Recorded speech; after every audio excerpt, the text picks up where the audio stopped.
యెషయా గ్రంథము 1వ అధ్యాయము 11వ వచనంలో యెహోవా సెలవిచ్చిన మాట ఇదే, విస్తారమైన మీ బలులు నాకేలా, దహన బలులకు పొటేళ్లును బాగుగా మేపిన దూడల క్రొవ్వును నాకు వెక్కసమాయను. కోడెల రక్తమందైనను గొర్రె పిల్లల రక్తమందైనను మేకపోతుల రక్తమందైనను నాకు ఇష్టం లేదు. నా సన్నిధిని కనబడవలెనని మీరు వచ్చుచున్నారే, నా ఆవరణములను త్రొక్కుటకు మిమ్మును రమ్మన్న వాడేవాడు. మీ నైవేద్యము వ్యర్థము, అది నాకు అసహ్యము పుట్టించు ధూపార్పణము. దాన్ని ఇక తేకుడి. అమావాస్య విశ్రాంతి దినమును సమాజకూట ప్రకటనమును జరుగుతున్నవి. పాపుల గుంపు కూడిన ఉత్సవ సమాజమును నేను ఓర్చజాలను. మీ అమావాస్య ఉత్సవములను నియామక కాలములను నాకు ఏహెములు, అవి నాకు బాధకరములు. వాటిని సహింపలేక విసికి విసికి విసికి విసుకొచ్చిందంట. విసుగు పుడుతుందా మీకు? విసుకొచ్చిందంట. విసుగు. యెహోవా సెలవిచ్చిన మాట 1వ అధ్యాయం 2వ వచనంలో కూడా అంటాడు, యెహోవా మాటలాడుచున్నాడు అని అంటాడు. దేవుడు మాటలాడుచున్న మాట, యెహోవా సెలవిచ్చిన మాట. ఏంటమ్మా దేవుని మాట? దేవుని మాట ఏంటంటే 11వ వచనం లాస్ట్లో అంటాడు, లాస్ట్ వర్డ్, నాకు ఇష్టం లేదు. ఏమంటున్నాడు? ఎవరు మాట్లాడుతున్నారు? దేవునికి ఏమి లేదంట? ఇష్టం లేదు. నాకు ఇష్టం లేదు. 13వ వచనంలో అంటాడు, 13వ వచనంలో 2వ లైన్లో అంటున్నాడు, అసహ్యం పుడుతుంది. ఏం పుడుతుందంట? ఫస్ట్ది ఏంటిది? నాకు ఇష్టం లేదు. రెండోది ఏంటిది? అసహ్యం పుడుతుంది. అర్థమైందా? ఏం పుడుతుందంట? అసహ్యం పుడుతుంది. 13వ వచనంలోనే లాస్ట్ లైన్, నేను ఓర్చుకోజాలను, నేను ఓపిక పట్టలేకపోతున్నా. దేవుడు అంటున్నాడు ఏంటంట? నేను ఓపిక పట్టలేకపోతున్నా, నేను ఓపిక పట్టలేకపోతున్నా. 14వ వచనంలో అంటాడు, నాకు హేయం. ఏమేస్తుంది? ఏహం అంటే ఇంచుమించు ఏహము అసహ్యము ఒకటే. నాకు ఏహం వేస్తుంది. 14వ వచనంలోనే సహింపలేకపోతున్నా, నేను విసిగిపోయినా, విసుకొస్తుంది. ఎవరు మాట్లాడుతున్న మాటలమ్మయ్యి? అంటే మనకే కాదు, ఇష్టాలు, అసహ్యం పుట్టడం, ఓపిక భరించలేకపోవడం, ఏహం వేయటం, సహింపలేకపోవటం, ఇసిగిపోవటం మనకే కాదు, ఎవరికి కూడా? దేవునికి కూడా విసుగు పుడుతుందంట. దేవునికి కూడా విసుగు పుడుతుందంట. మనకు వ్యక్తుల మీద, పనుల మీద, బాధ్యతల మీద ఈ పుడతాయి. కానీ మరి దేవునికి ఎందుకు పుడుతుంది? ఇష్టం లేకపోవడం, అసహ్యం వేయడం, ఏహం వేయడం, సహింపలేకపోవడం, ఓర్చుకోలేకపోవడం, ఇసుగు పుట్టడం. నాకు ఇసుకొస్తుంది అంటున్నాడు. అంటున్నాడు, నాకు ఇసుకొస్తుంది. అందరికీ ఏ విషయాల్లో విసుకొస్తుందో రాదో కానీ ఒక విషయంలో ప్రతి ఒక్కరు ఎక్స్పీరియన్స్ ఉంటారు. పిల్లలను భరించటంలో, పిల్లలకు చెప్పి క్రమంలో ఉంచటంలో మామూలుగా విసుగు రాదు. సంధ్యకు పాపం ఎక్కువ వస్తుందట్టుంది. విసుగు మామూలుగా రాదు. పిల్లలంటే పండుతో సమానం. ఆపిల్ పండు, మామిడి పండు, పనస పండు. పండు ఆరోగ్యానికి మంచిదని ఎంత మంచిగా తింటాం పండ్లు. అన్నిటికంటే ఈ మధ్య కాలంలో మామిడి పండ్లు, బెంగనపల్లి మామిడి పండ్లు ఎంత కమ్మగా ఉంటున్నాయి, ఎంత తీయగా ఉంటున్నాయి. పండ్ల కంటే తీపి ఎవరు? కడుపు పంట. చెట్టు పండు కంటే తీయని పండేది? చెట్లకు పండిన పంట కంటే తీయనైన పంట కడుపు పంట కదా. ఆ పంటని ఎంతో ముద్దుగా చూసుకుంటాం. ఆ పంట మీద కూడా ఇసుకొస్తా తెలుసా? ఎంత చెప్పినా వినకపోతే 2 వీకి దూరంగా ఇసిరేస్తాం. పిల్లల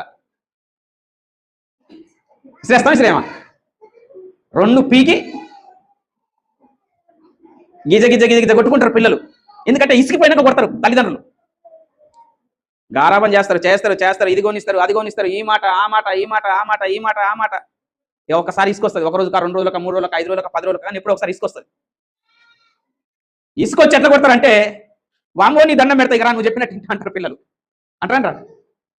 వామో నీ దండం పెడతా, కొట్టగాకే వామో నీ కాల్ముక్తనే, వాయో నీ కాల్ముక్తనే అంటారు పిల్లలు. అంటే పిల్లలను ఎంత మంచిగా చూసుకుంటాం చెప్పండి. అంతగానం కొడతాం. మంది మన పిల్లలను చీపురు పుల్లతో కొట్టి నవ్వుకుంటామా? నా పిల్లను కొట్టింది, నా పిల్లగాని కొట్టిండు, ఇకరా చూసుకుందాం. మనం ఇంట్లో అంతగానం కొట్టినా ఏం కాదు, కానీ మంది కొడితే యుద్ధమే, ప్రళయమే అనే కదా. మరి మనం ఎందుకు కొట్టినాం అంత ఎక్కువగా? విసుగు పుట్టింది. ఏం పుట్టిందమ్మా? విసుగు పుట్టింది. ఒక్కొక్కసారి పిల్లలను కొట్టలేక మనమే కొట్టుకుంటాం. పిల్లలను కొట్టాలని కోపం వస్తుంది. కొడితే ఏమవుతుంది? దాన్ని మనం ఏం చేస్తాం? కన్నందుకు మనమే తలకాయ కొట్టుకోవాలి. ఈయన్ని కొడితేనేమో బతికేటట్టు లేడు, కోపమేమో ఓర్చుకోలేకపోతున్నా. ఎందుకు పుట్టిర్రా దేవుడా ఈ పిల్లలు అని తలకాయ కొట్టుకుంటాం. మళ్ళీ కోపం పోయినాక ఏంటమ్మా? 5 రూపాయలు ఇస్తాం, 10 రూపాయలు ఇస్తారా? మయ్య రారా? 15 రూపాయలు ఇస్తారా? 20 రూపాయలు ఇస్తారా? నా కొంత అర్థమైందా? మయ్య, మా అమ్మ, మా నాన్న, మా బుజ్జి కన్నా మమ్మల్ని కాలు ముక్తుందా. ఇప్పుడు సెంటర్ పోదంతా డైరీ మిల్క్ కొనిస్తారా? చాక్లెట్ కొనిస్తారా? ఎందుకు? అరే కూర్చొని అమ్మా, వాంతో నీకెందుకమ్మా? ఏం చెప్పినా? మయ్యరారా అప్పుడు వాడు అంటే వాడిని ఎందుకు పట్టినాం? మరి వాడు అలిగి అన్నం తినకుండా పండుకున్నాడు అనుకో, అన్నం తినకుండా పండుకొనియాలగా, పండుకొనిస్తామా? ఇక మళ్ళీ బతలాడి మళ్ళీ తీసుకొస్తుంది. మళ్ళీ కట్టెందుకుంటావు నువ్వు. ఇప్పుడు అన్నం తినవా తినవా? మళ్ళీ ఇప్పుడు నువ్వు అన్నం తినవా తినవా? దెబ్బలు పడాలన్నా మళ్ళీ వాడిని కోపంతో బెదర పెట్టేసరికి మళ్ళీ పడితే ఏమో దెబ్బలు. వాడు కరెక్ట్గా వచ్చి ప్లేట్ కాడ కూర్చొని అన్నం తినడా? నేను ఎందుకు చెప్తున్నాను తెలుసా? దేవుడు కూడా మనలను కన్న పరలోకపు తండ్రి మన కడుపున పుట్టిన పిల్లలని శరీర సంబంధంగా మనం ఎలా ట్రీట్ చేస్తున్నామో, ఆత్మలను కన్న పరలోకపు తండ్రి కూడా ఆయన కూడా మనతో ఇసికిపోతున్నాడంట. అందుకనే 1వ అధ్యాయం 2వ వచనంలో యెషయా గ్రంథంలో యెహోవా మాట్లాడుతున్నాడు, నేను పిల్లలను పెంచి గొప్పవారినిగా చేశాను, పెద్దోళ్ళని చేశాను, నా మాట ఇంటలేరు, నేను ఇసికిపోతున్నా. అంటే మన పిల్లలు మనల్ని ఇసికిస్తే ఎంత కోపం వస్తే బలిగ తీసుకొని పడతామో, తన పిల్లలమైన మనం కూడా దేవుని ఇసికిస్తున్నాం. భక్తి జీవితంలో దేవుని ఇసికిస్తలేమా? మనం ఇన్ని చేస్తున్నా దేవుడు ఓపిక పడుతున్నాడు. ప్రార్థన చేస్తాం, బైబిల్ చదువుతాం, పాటలు పాడతాం, పాప పనులు కూడా మనం చిల్లర పనులు కొన్ని చేస్తాం. దేవుడు కూడా ఏం చేస్తున్నాడంట? మన పిల్లల్ని మనం ఎట్లయితే బరిగ తీసుకొని అప్పుడప్పుడు ఇసికి కొడతామో, దేవుడు కూడా భక్తి జీవితంలో నుంచి మనం తప్పిపోయినప్పుడు, మాట రూపకంగానైనా చేతల రూపకంగానైనా ఏదో ఒక రూపంలో భక్తిలో నుంచి తప్పిపోతున్నప్పుడు, భక్తి జీవితంలో నుంచి దారి తప్పుతున్నప్పుడు, దేవుని మాటలు ఈని దాని ప్రకారంగా జీవించకుండా పక్కకు పోతున్నప్పుడు, బైబిల్ని చదివి అది మన మనస్సులో వద్దని చెప్తున్నా కొంచెం ఆహ్లాదం కోసం ఆనందం కోసం పక్కదారి దొక్కుతున్నప్పుడు దేవుడు కూడా వద్దురా వద్దురా అని మన ఆత్మలో గద్దించి గద్దించి ఏం చేస్తాడంటే ఒకసారి ఏం చేస్తాడు, వీడి ఇట్టను నిమ్మలంగా చెప్తే అయినవురా నువ్వు ఏం చేస్తాడు దేవుడు అప్పుడు బరిగ తీసుకొని అంటే మన కడుపున పుట్టిన పిల్లలను బరిగ తీసుకొని కొట్టినాం, చేయి తీసుకొని కొట్టినాం. మరి దేవుడు తన పిల్లలైన భక్తులను ఎట్లా కొడతాడు? ఆయన కూడా బరిగ తీసుకొని కొడతాడా? ఇబ్బంది ఏడిపిస్తాడు, నిన్ను ఇబ్బంది పెడతాడు, శ్రమ పెడతాడు. దేవుడు డైరెక్ట్ చెయ్యడు. అర్థమైందా? ఎప్పుడు దేవుని మాట వినకపోతే. ఇశ్రాయేలు ప్రజలంట అసలు దేవుని మాట వినట్లేరంట. ఇశ్రాయేలు ప్రజలను దేవుడు భరించి భరించి భరించి భరించి భరించి ఇక నేను సహించలేనని చేతులు ఎత్తేస్తున్నాడు దేవుడు. నేను ఓపిక పట్టలేకపోతున్నా ఏమంటున్నాడు దేవుడు, నేను ఓపిక పట్టలేకపోతున్నా. చూడండి ఒకసారి ఆ మాట యెషయా గ్రంథంలోని 1వ అధ్యాయం 11వ వచనంలో ఏమంటున్నాడు? యెహోవా సెలవిచ్చిన మాట ఇదే. ఏంటంట? దేవుడు సెలవిచ్చిన మాట. ఏ మాట? విస్తారమైన మీ బలులు నాకెందుకు? ఎలా ఇస్తున్నారంట బలులు? కొద్ది కొద్దిగా ఇస్తున్నారమ్మా. పాత నిబంధన గ్రంథంలో దేవుని బిడ్డలు ఏం తెచ్చేది? బలులు తెచ్చేది, బలులు అర్పించేది. ఏ బలులు అర్పించేది? కోడెదూడలు, పొట్టేళ్ళు, మేకపోతులు, గొర్రె పిల్లలు, ఆవు దూడలు, అర్థమైందా? పావురపు పిల్లలు, గువ్వలు, ఈ జంతువులన్నిటి దేవునికి ఏం చేసేది? వీళ్ళు బలులు అర్పించేది. నైవేద్యము, నైవేద్యములలో రకరకాల నైవేద్యాలు ఉంటాయి. ఇవన్నీ దేవునికి అర్పించేది వీళ్ళు. ఏమిటికి అర్పించేది? బలులు ఎందుకు అర్పిస్తారమ్మా? లేవియా కాండం 1వ అధ్యాయం, లేవియా కాండం 1వ అధ్యాయం 2వ వచనం. దేవుడు మాట్లాడుతున్నాడు మోషేతో. మోషే, నీవు ఇశ్రాయేలీయులతో ఇట్లా చెప్పు. ఏమని చెప్తావంటే, మీలో ఎవరైనా యెహోవాకు బలి అర్పించాలనుకుంటే, గోవులు అంటే పశువులు, గోవుల మందలో గాని, గొర్రెల మందలో గాని, మేకల మందలో గాని వాటిని తీసుకొని రావాలి. మంచిది, ఆరోగ్యకరమైనటువంటిది, బలిసినది, క్రొవ్వినది, పవిత్రమైనటువంటిది తీసుకొని రావాలి ప్రత్యక్ష గుడారం దగ్గరికి. అప్పుడు యాజకుడు ఏం చేస్తాడంట? దహన బలి రూపంగా అర్పించున్నది గోవులలోనిదైన ఎడల నిర్దోషమైన మగదానిని తీసుకొని రావాలను. తాను యెహోవా సన్నిధిన అంగీకరింపబడినట్లు ప్రత్యక్షపు గుడారము యొక్క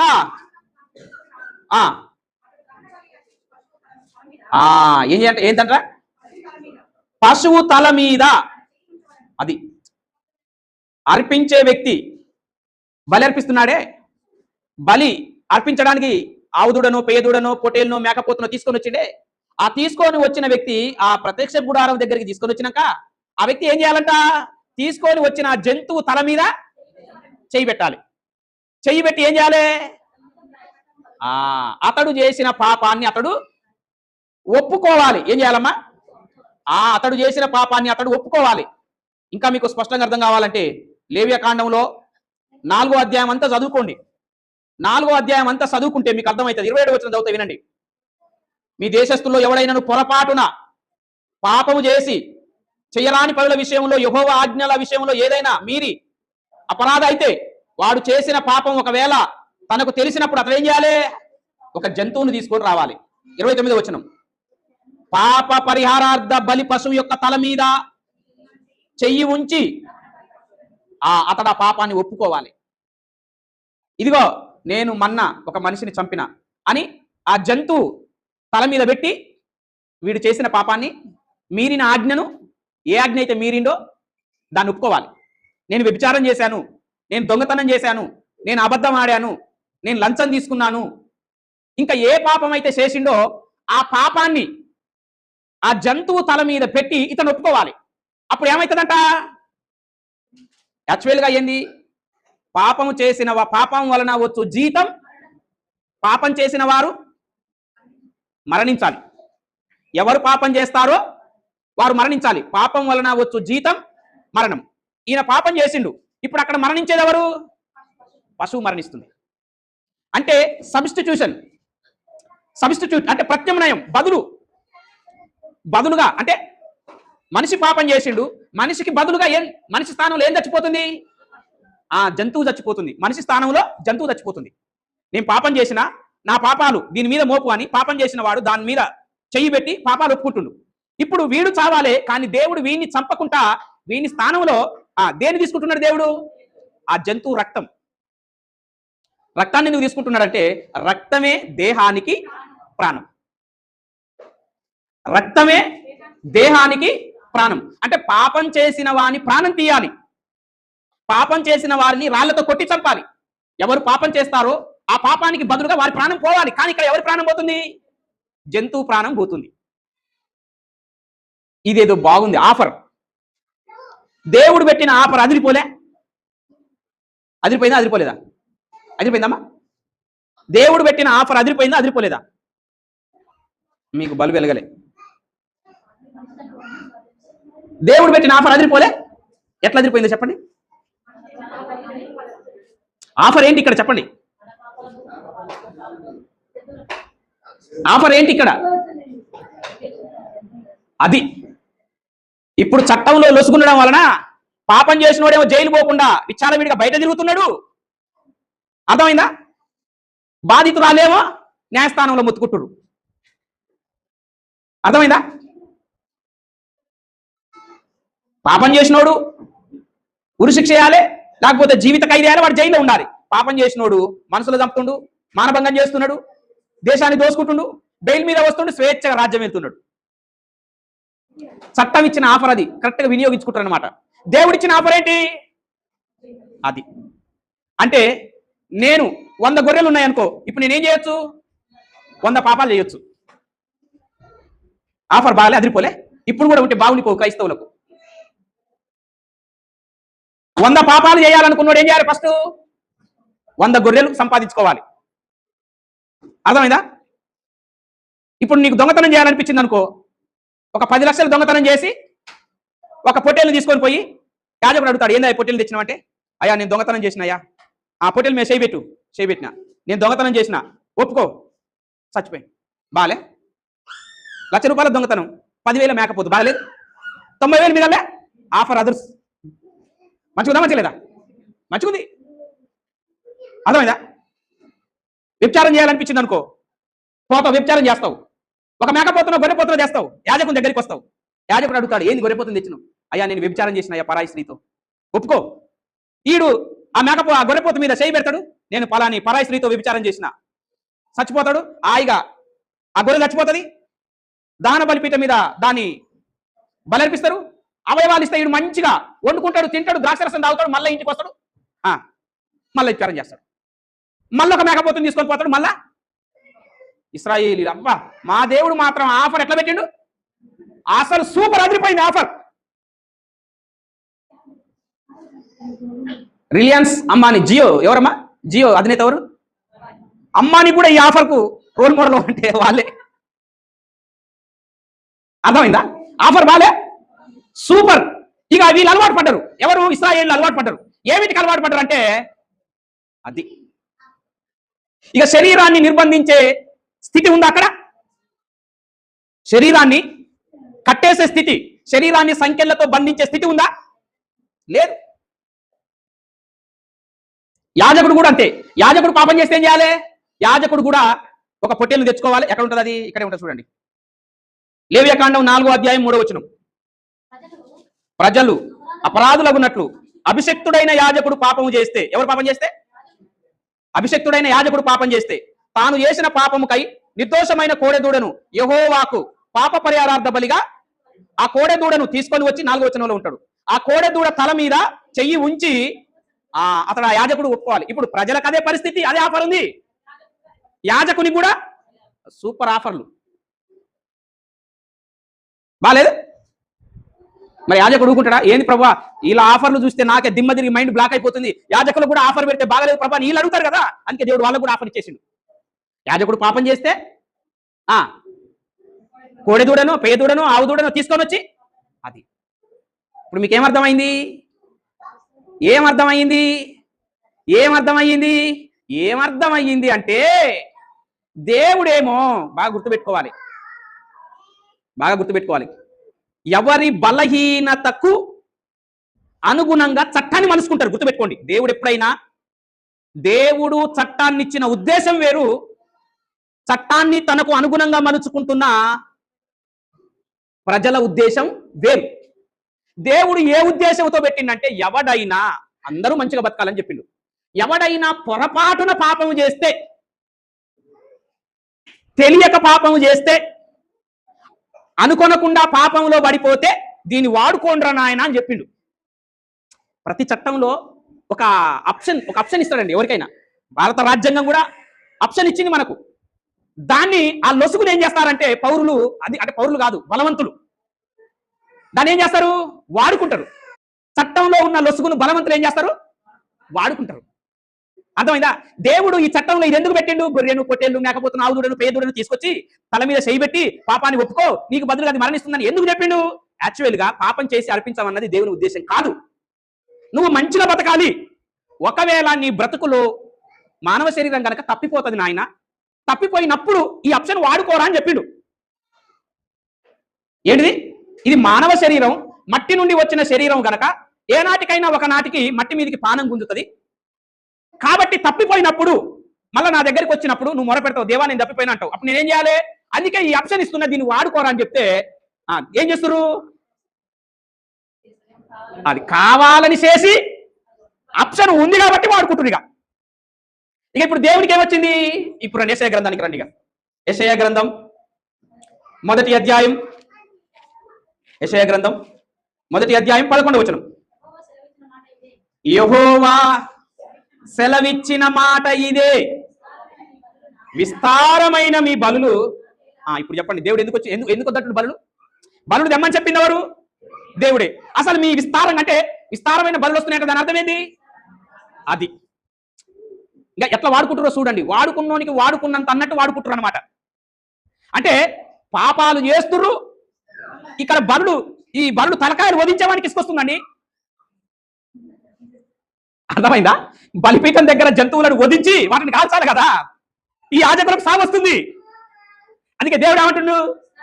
మీ విస్తారమైన బలులు, అరే ఏదో పొరపాటున పాపం చేస్తే అర్పించాలని చెప్పినా గానీ మీరు పని కట్టుకొని పాపాలు చేసి బలులు తీసుకొని వస్తున్నారు. నాకు వద్దురా, మీ బలులు నాకు, విస్తారమైన బలులు నాకు వద్దు.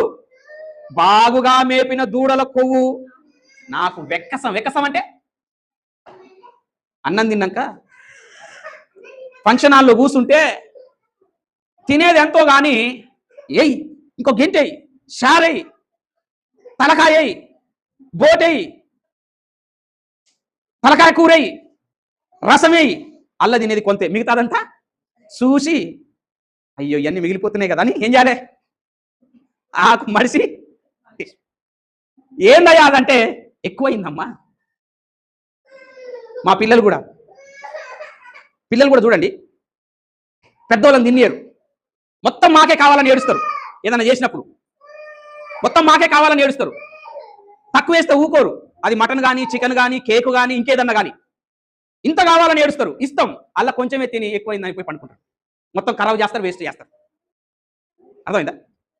ఏంటంట? ఎక్కసమైంది, ఎక్కువైతుంది. ఎందుకు మీ బలులు? ఎందుకు మీ బలులు? కోడెల రక్తం, గొర్రె పిల్లల రక్తం, మేకల రక్తం నాకు ఇష్టం లేదు. వీళ్ళు అనుకుంటున్నారు కదా దేవునికి కొవ్విన దాన్ని తీసుకుపోతున్నా, బాగా మేపి కొవ్వు బట్టి, బా చూడు నేను తీసుకుపోతున్న పెయ్య దూడ ఎట్లా ఉందో దేవునికి ఇచ్చేది, చూడు నేను ఇస్తున్న పొటేలు ఎంత మంచిగా బలిసి ఉందో, చూడు మేకపోతు ఎంత గంభీరంగా ఉందో నేను ఇస్తున్నా. వీళ్ళేమో మేకపోతుకు కొవ్వు పట్టేటట్టు మేపి కండబట్టి మంచిగా ఉన్నాక తీసుకుపోతున్నారంట. వీళ్ళేమో మేకపోతును చూసి మురిసిపోతున్నారంట. దేవుడు అంటున్నారంట నాకు ఇష్టం లేదు. ఎందుకు ఇష్టం లేదు? నువ్వు కావాలని పాపం చేసి బలర్పిస్తున్నావు. నువ్వు కావాలని పాపం చేసి ఆప్షన్ వాడుకుంటున్నావు బిడ్డ. నాకు ఇష్టం లేదురా. ఏదో భక్తి జీవితంలో తప్పిపోతే పాపాన్ని గడుకోవడా, ఆ పాపం నుండి క్షమింపబడడానికి నేను మేకపోతు నర్పించమని చెప్తే, పెయ్యదూడ నర్పించమని చెప్తే, ఆవు దూడ నర్పించమని చెప్తే, నువ్వు కావలసుకొని పనిగట్టుకొని పాపం చేసి పెయ్యదూడని చేస్తావా? ఈ బలి నాకు ఇష్టమారా? ఈ బలి నాకు ఇష్టమా? నాకు ఇష్టం లేదు. ఇలాంటి బలులు నాకు ఇష్టం లేదు. పొరపాటున పాపం చేస్తే బలి తీసుకురమ్మని చెప్పిన కానీ ఒళ్ళు బలిసి పాపం చేసి బలి అర్పిస్తే నాకు ఆ బలు నాకొద్దు, నాకు ఇష్టం లేదයි. ఇంకేమన్నాడు? నా సన్నిధిన గనపడవలనని వస్తుర్రే, నా ఆవరణమును తొక్కుటకు. అసలు నన్ను నా ఇంట్లో నా ఆవరణంలో ఎవరు నిన్ను అడుగు పెట్టమన్నది?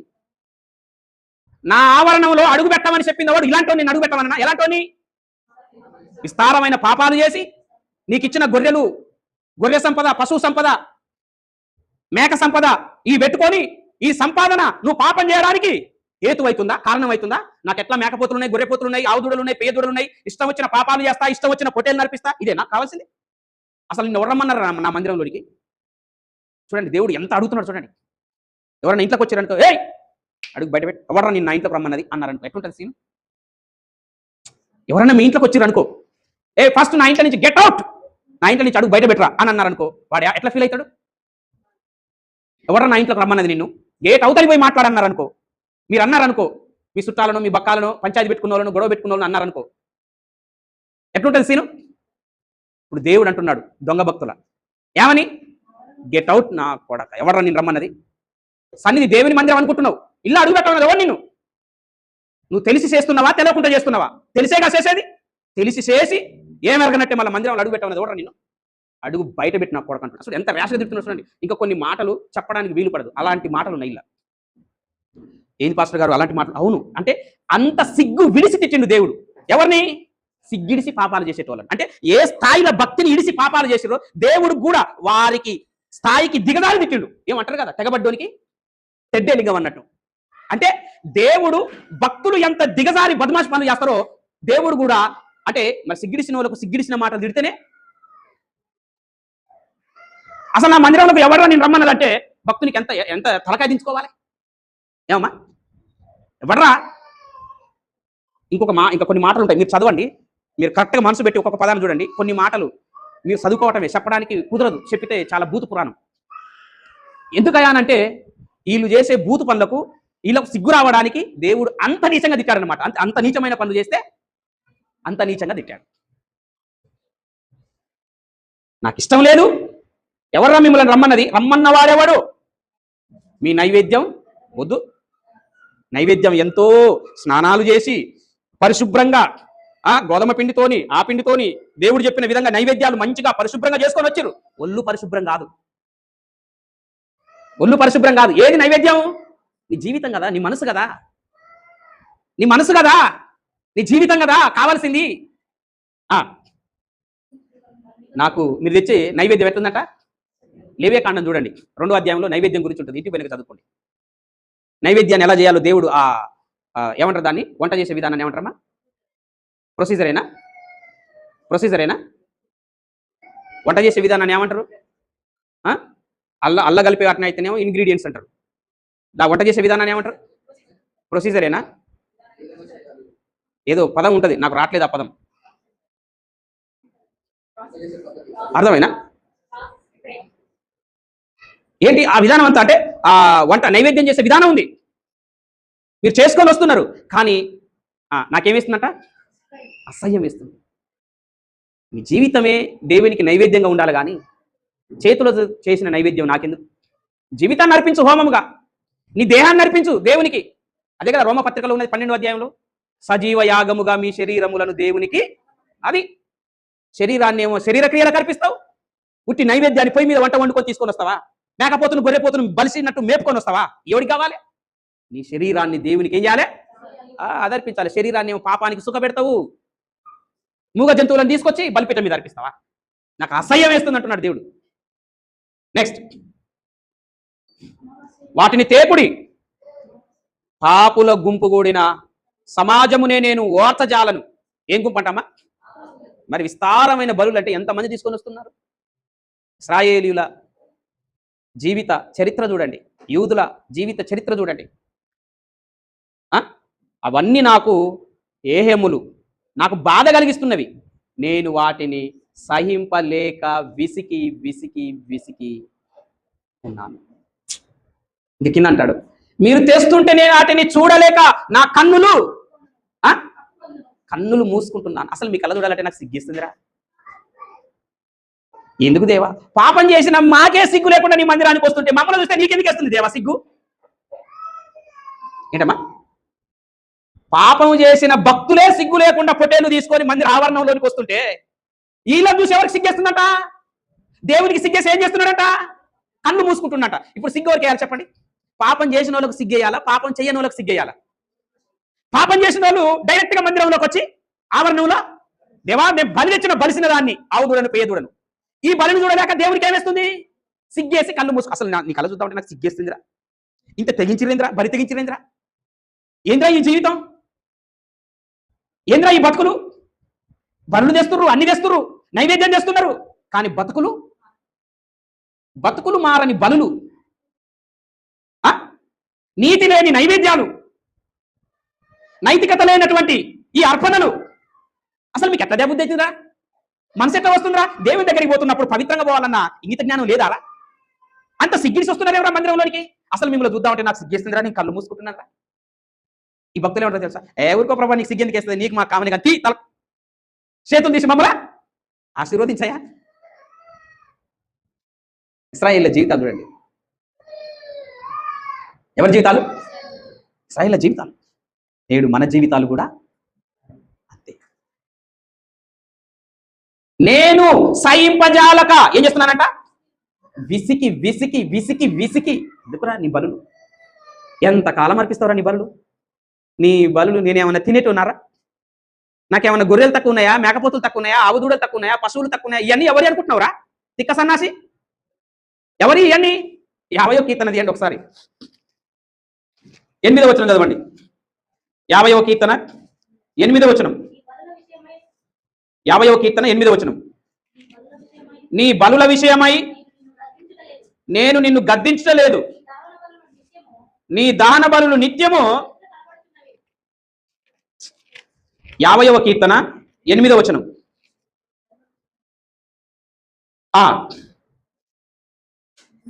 కనబడుచున్నవి, నీ ఇంట నుండి కోడినైనను నీ మందలో నుండి పొట్టేలునైనను నేను తీసుకొనను. అడవి మృగములన్నీయు 1000 కొండల మీది పశువులన్నీయు. ఎవరి అమ్మాయన్ని? జంతువులన్నీ ఎవరి? ఆవుదూడలవరి, పెయ్యదూడలవరి, కోడెదూడలవరి, మేకపోతలవరి, గొర్రెపోతలవరి. జంతువులన్నీ ఎవరి? నీయా దేవునియా? అర్పించేవాని ఫీలింగ్ ఏదో తెలుసా? ఇది నాది దేవా, నీకు ఇస్తున్నా. ఈ కోడెదూడ ఎవరిది? నాది దేవా, నీకు అర్పిస్తున్నా. ఎవరే తిక్క సన్నాసి, మొత్తం భూమి మీద ఉన్న జంతువులన్నీ నాయేరా, నాది తీసుకొని నాకేడమేంద్రా? చాలా గమ్మత్తుకుంటుంది కదా. మా పిల్లలకు నేను డబ్బులు ఇస్తే వాళ్ళు దాచిపెట్టుకుంటారు. దాచిపెట్టుకొని మళ్ళీ ఏదన్నా సబ్బుకో షాంపుకో నాకు తక్కువ పడ్డప్పుడు ఇస్తారు. మళ్ళీ నా మీద వాళ్ళ ఆర్గ్యుమెంట్, నా పక్షాలు నాకి. ఎవరి అయ్యి? నేనే. నా జేబు నుంచే తీసుకుంటారు, దాచిపెట్టుకుంటారు. మళ్ళీ నాకేమిటికన్నా తక్కువ పడ్డప్పుడు ఈరా, ఒక 2 రూపాయలు 5 రూపాయలు ఈరా తక్కువ పడ్డాయి, సబ్బుకో షాంపుకో బ్లేడ్కో రేజర్కో తక్కువ పడ్డప్పుడు ఈరా మళ్ళీ ఇస్తారు. నా పైసలు నాకి అని ఇచ్చిన దానికి ఏడుస్తారు. మళ్ళా ఎవరిరా? ఈ నాయే కదరా అంటే, నీ కావు, అవి నాయి, నేను ఇచ్చిన నీకు సబ్బుకు. ఆర్గ్యుమెంట్ ఎట్టుంటది? ఆవుదూడలు, పేదూడలు, కోడెదూడలు, మేకపోతులు ఎవరి? దేవుని. ఇచ్చేవాని ఫీలింగ్ ఏంటి? నాది దేవా, నా మేకపోతులు నీకు ఇస్తున్నా. నా పెయ్యదూడలు వారి పిచ్చదన్న నాది నాకు ఇచ్చి దేవాన్ని నేను ఇస్తున్నాడు. వింత బలులు అర్పిస్తే దేవుడు సంతోషించాడండి. పెద్ద కోడెదూడనిచ్చిన, పెద్ద ఆవుదూడని దేవునికి ఇచ్చిన, కోడి పుందునిచ్చిన, కోడి పెట్టనిచ్చిన, ఈ దేవునికి కావాల్సింది ఏం కావాలంట? ఒక మాట చదివి ముగిస్తా. 1 సమూయేలు గ్రంథం 15వ అధ్యాయం 22వ వచనం చదవండి.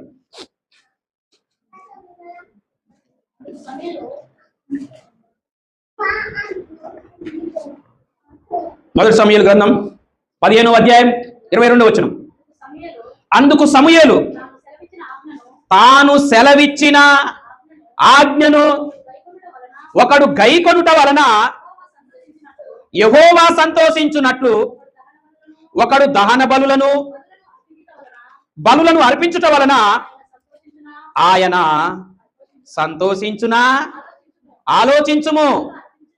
బలులు అర్పించుట కంటే ఆజ్ఞను గైకొనుటయు, పొటేళ్లకు అర్పించుట కంటే మాట వినుటయు శ్రేష్టం. ఏనట? బలులు అర్పించుట కంటే ఆజ్ఞను గైకొనుట శ్రేష్టం. పొటేళ్లకు అర్పించుట కంటే మీరు నా ఆజ్ఞలు పాటించకుండా, మీరు నా మాటలు వినకుండా నాకెన్ని బలులు తెస్తేంట్రా? జంతువులకు ఎంత అర్పించినా ఏంటి, ఏం లాభం రా? దేవుడు అంటున్నాడు, నా ఆజ్ఞలు పాటించకుండా, నా మాట వినకుండా, నా ఆజ్ఞలు మీరి, నా మాటను ధిక్కరించి, దేవానికి ఇస్తున్నాం, కోడెదూడని ఇస్తున్నాం, పెయ్యదూడని ఇస్తున్నాం, ఆవు దూడని ఇస్తున్నాం, పొటేలుని ఇస్తున్నాం, వీటన్నిటిని ఇస్తున్నాం అంటే ఎందుకు? మాట వినుట శ్రేష్టమా? పెయ్యదూడను, కోడెదూడను అర్పించుట శ్రేష్టమా? కదా. అందుకే నా మాటలు వినకుండా, నా ఆజ్ఞలు ధిక్కరించి మీరి విస్తారమైన బలులు చేస్తున్నారు. అందుకే అన్నాడు, ఏమంటున్నాడంటే, నాకు ఇష్టం లేదు, నాకు అసహ్యం పుడుతుంది, నేను ఓర్చుకోలేను, నేను విసికి ఉన్నాను. విసికి నాకు ఇసుగు పుడుతుంది. ఇప్పుడు కూడా అంతే, ఇప్పుడు కూడా అంతే. దేవునికి నీ జీవితాన్ని అర్పించకుండా, నీ దేహాన్ని అర్పించకుండా, నీ బ్రతుకుని అర్పించకుండా, దేవుని ఆజ్ఞలు పాటించకుండా, దేవుని మాట వినకుండా, ఏంటిది? దేవుని ఆజ్ఞలు పాటించకుండా, దేవుని మాట వినకుండా మనం ఎంత చేసినా కూడా, దేవానికి ఇది చేస్తున్నా, ఈ పని చేస్తున్నా, ఆ పని చేస్తున్నా, ఇది చేస్తున్నా, అది చేస్తున్నా, ఇది ఇస్తున్నా, అది ఇస్తున్నా, ఎన్ని ఇచ్చినా దేవుడు అంటున్నాడు, నువ్వు పరలోకం రానప్పుడు నువ్వు ఎన్ని ఇచ్చినా అవి నాకెందుకు రా? పరలోకం వచ్చే ఈ కానుకల, పరలోకం వచ్చే నువ్వు ఇచ్చే సంపాదన, నువ్వు చేసే పనుల, పరలోకం వచ్చేది నువ్వా? అయ్యా నువ్వు నాకు కావాలి, కానీ పరలోకం రాని నాకెందుకు? ఫస్ట్ దేవుని మాట వినండి, తర్వాతకి దేవుని కోసం చేయవలసినవి, ఇయ్యవలసినవి. కళ్ళు మూసుకొని ప్రార్థన చేస్తాం.